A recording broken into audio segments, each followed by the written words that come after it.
was that his daughter and ex-wife were very much alive.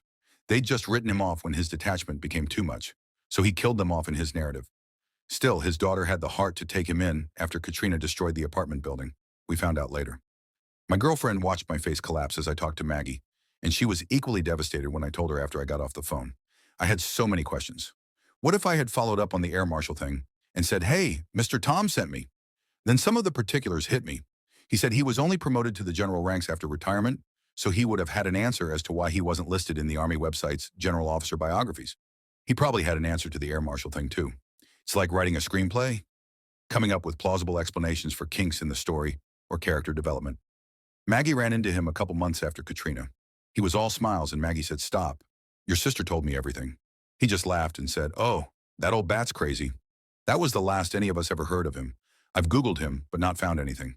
I'm just glad my father passed away not knowing the truth. He would have been bereft and possibly would have beat the shit out of him. I'm saddened by my dead father having been played like a fool in his last years, but I'm also sad for Tom. The gloves in the water and all that were bullshit, but his tears weren't. Nor his graciousness at dinner with my sister and me.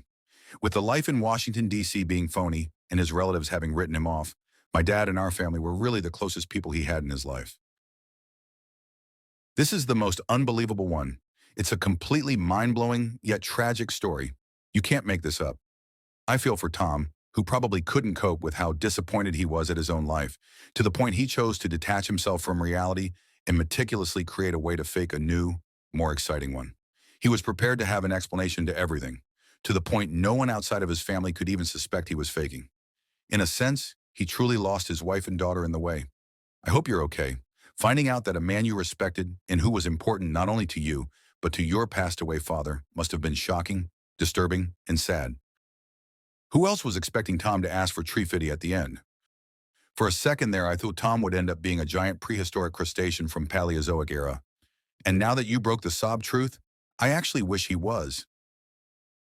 Damn, this made me feel sick. There's something about this story that feels so unsettling. How can a person be this delusional? To keep on living a lie, literally, and to lie in the faces of people whom he likes and probably trusts? Wow. I went through this with a friend of my father's, but nothing this deep. How despicable.